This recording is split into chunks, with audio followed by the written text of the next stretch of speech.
Hello everyone, a heartily welcome to our YouTube channel CA Sansar. I am Mona from CA Sansar and today we are going to talk about GST 2.0. It's a pleasure to invite Miss Leena ma'am. Thank you ma'am for joining us today and giving us your valuable time. Before we begin, I request all my viewers to like, share and subscribe our YouTube channel and hit the bell icon for the latest updates. Now I would like to invite Miss Leena ma'am to share his thoughts on today's topic. Thank you, Mona, for introducing me, and thank you, CS Ansar, for giving me this opportunity to be on your esteemed channel.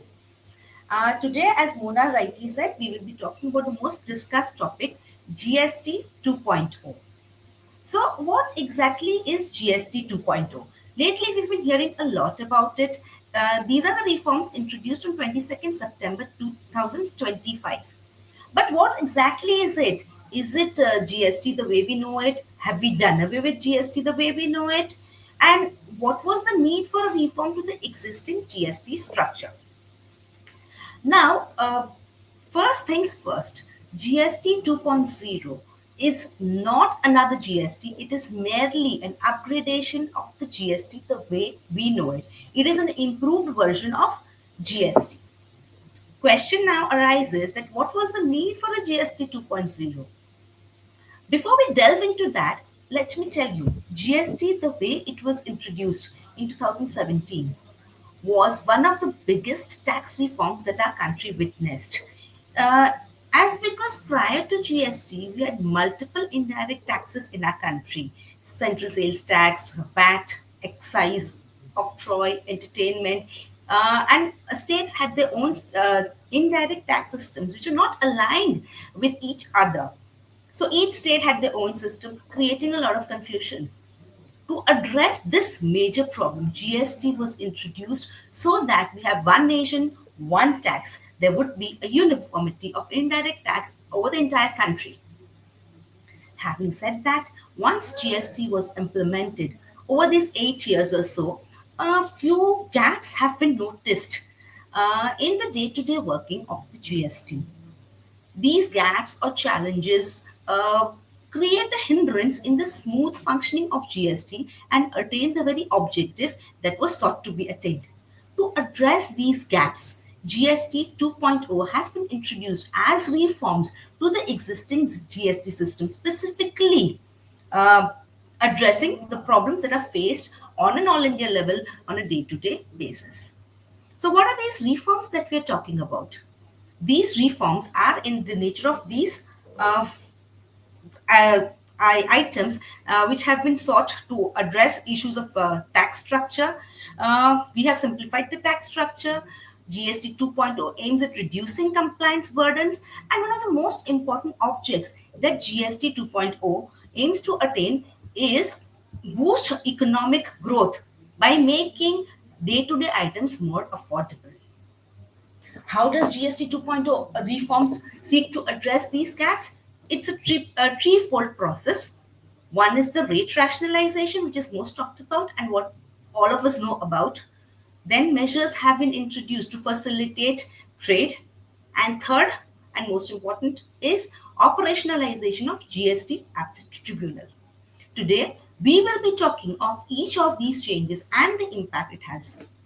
The very first issue that we're trying to address is GST rate rationalization. So, what is GST rate rationalization? GST rate rationalization is an aim to improve GST by addressing the lacuna in the existing tax structure. GST, when it was introduced, was a four-tier tax slab system: 5%, 12%, 18%, 28%. While the same was found to be relevant at the time of introduction, it has been seen in the past few years that, that existence of this multiple tax structure has created an environment of complete confusion among taxpayers, in as much as ascertaining which category would the item fall has been a matter of grave thinking on their part. Not to say that it has also created multiple litigations all through the country. To address this, the reforms now have retained only two tax slabs: 5% and 18%. The 12% and 28% slabs have been totally done away with by moving items from the 12% slab to 5% majorly, a few in 18% as well. 28% slab has been done away by removing all the items from 28% slab to 18% slab. Not only has the 12 and 28% slab been done away with, a restructuring has been done of items already in the 5% and 18% slab by either making them exempt, or 18% items are brought into 5% slabs.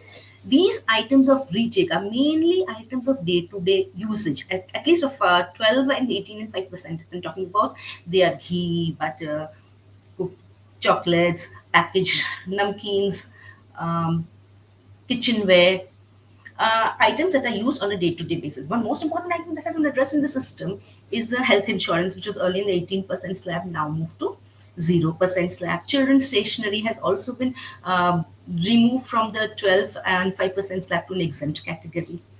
As far as items in 28% slab moved to 18% slab is concerned, these are small cars, LCDs beyond 32 inches, air conditioner machines, and the so these also have resulted in major price fall.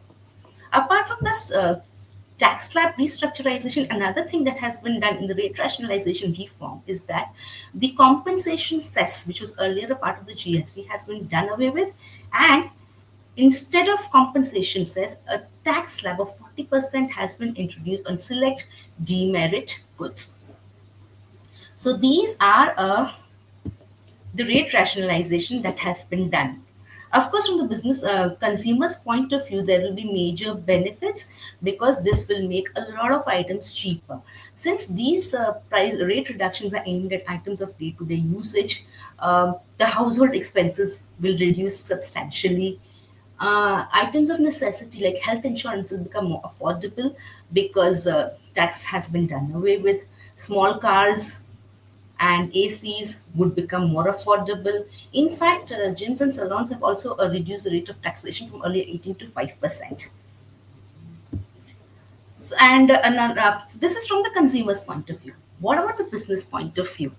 Business also, of course, this rate rationalization and doing away with the multiple tax structure, it will reduce confusion on their part. It will also reduce litigation. And in the long run, definitely the turnover will also increase because with the fall in the cost of price, the demand is expected to increase. However, in the immediate short duration, the business has also faced certain problems due to this rate rationalization, which also needs to be spoken about to understand the impact in its entirety. So, what are the small term effects which have not been too comfortable for the businessmen are in the first situation, the GST reforms was first spoken about on 3rd September 25, and the effective date was made 22nd September 25. That means businessmen were given less than 20 days to implement these rate rationalization. Considering the short duration of time created day-to-day working hindrances in the sense that first thing that they had to do was make sure that the accounting package or the SAPs that were being used for accounting and invoice generation be aligned with the new rate rationalization that was introduced. This is easier said than done, especially when we talk of business houses that deal in multiple items running into hundreds, sometimes even thousand if they have those stock items. That means each stock item, the GST rate needs to be changed.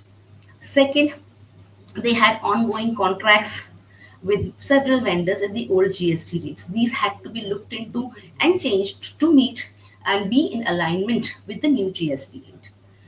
But one of the major effects was that the rate rationalization of the new rates were to become effective from 22nd September 25.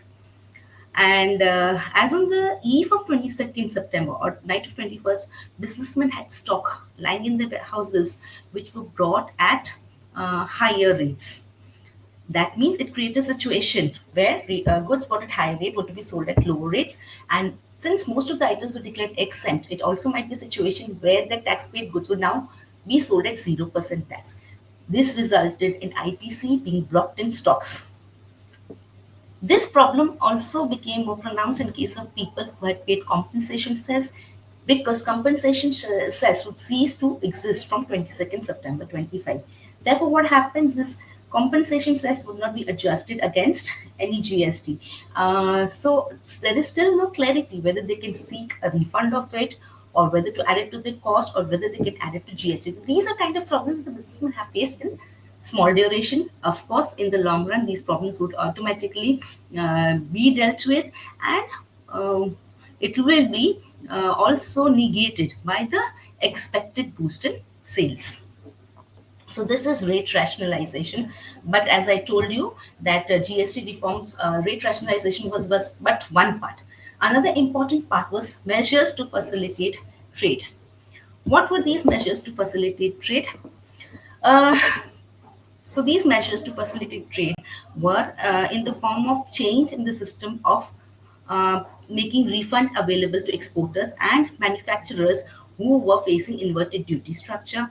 There has been amendment in POS rules in regards to intermediary, simplified GST registration, and they've also addressed the post-sale discount controversy. Let us look into each of them. What is this risk-based refund and the IDS refund that we are talking about? Now, as you know, exporters are eligible to GST paid on the input services used.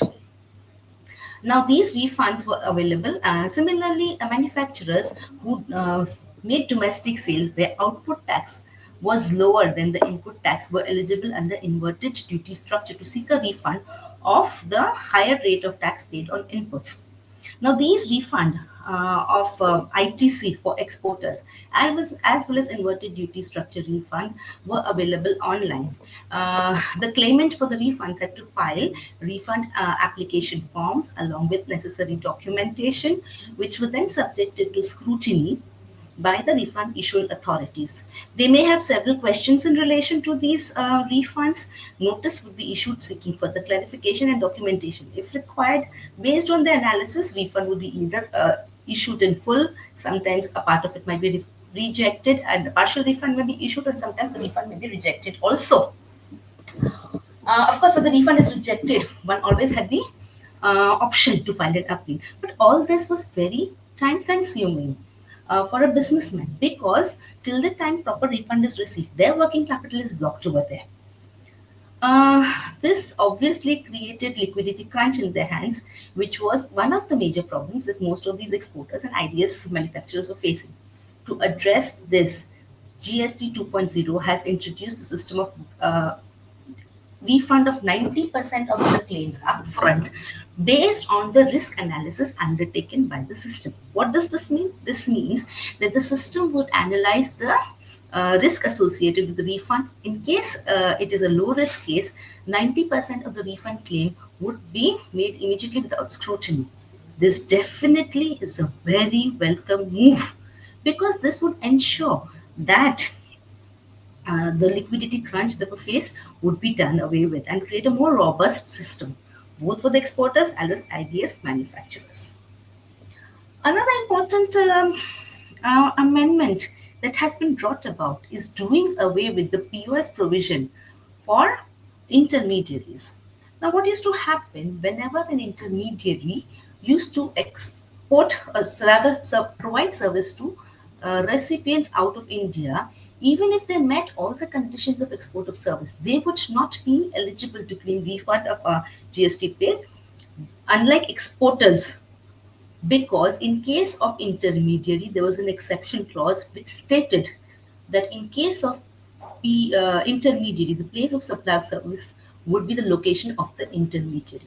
Therefore, if an intermediary made an service to a recipient based abroad, even if they met all the conditions of export of service, yet it would be treated as a domestic sale.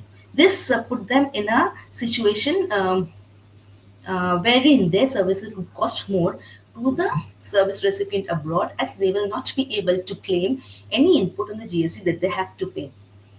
And however, this GST 2.0 has done away with that exception clause, and now intermediaries also would fall in the same level as all the other exporters, wherein the place of supply would be the location of the recipient of service, thereby giving them a level playing field. This will also end a lot of controversies related to intermediaries. Another most important reform that has been sought to be achieved in GST 2.0 is simplified GST registration. All of us have tried to apply for GST registrations, and all of us know that getting a GST registration today, with each passing day, was getting more and more difficult. There have been cases where businessmen have been sitting with orders in their hand which could not be executed because the obtaining GST registration took far longer than was expected.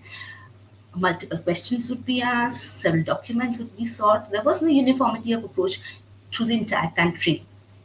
The government have been trying to address this issue by bringing out circulars wherein there would be a standardized set of documents that can only be asked. Yet the problem was far from over. To address this, a simplified GST registration system is sought to be introduced for small and low risk businesses, in whose case this would be applicable to businesses whose ITC uh, would be less than 2.5 lakh rupees per month. In their case, GST registration will be granted in 3 days. So, of course, this is a very, very welcome reform. Another important issue that has been sought to be addressed is the post sale discount. Now, in case of manufacturers having dealers, they enter into these agreements wherein, on attainment of certain target, a discount would be given. Now, these discounts were given by way of credit notes, which had to be GST credit notes for them to claim a reduction in the output tax supplies. This has been the matter of controversy since day one. Because the field formations insisted that no reduction in output tax would be allowed till the time proper evidence of reversal of ITC by the vendor to whom the credit note has been issued is provided. They were right from their end. However, this became difficult on a day to day operation basis because manufacturers might have hundreds and thousands of dealers. To address this, circulars were issued when they said that the certificate of CA would, in case of debt less than 5 lakhs, would be okay. But the problem was far from over. And now, with this reform, the council stated that manufacturers could issue commercial credit note wherein no GST reversal would be required by the vendors. This will put an end to a long-standing controversy. So these are the trade facilitation measures that we have been talking about, and definitely these reforms have been created with a view to address the gaps that were seen in the system since the initiation of GST, and they're all very welcome moves. Hopefully, in times to come, businessmen with these reforms would find it easier to comply with the GST, ensuring that they can give more time to their business. And last but most important reform is the operationalization of GST Appellate Tribunal. Now, GST Appellate Tribunal is a part of the Act and the dispute resolution mechanism that should have in every taxpayer's right. But the system, GST Tribunal, has not been operationalized even as we talk also. This has created a lot of litigation because after the first appellate authority, the only option open to a taxpayer in case of dispute is to approach the High Court. High Court takes their own time to deal with cases. And another thing is, different high courts of different country, of the different states of the country, interpret the section differently, leading to a situation where there's different interpretation.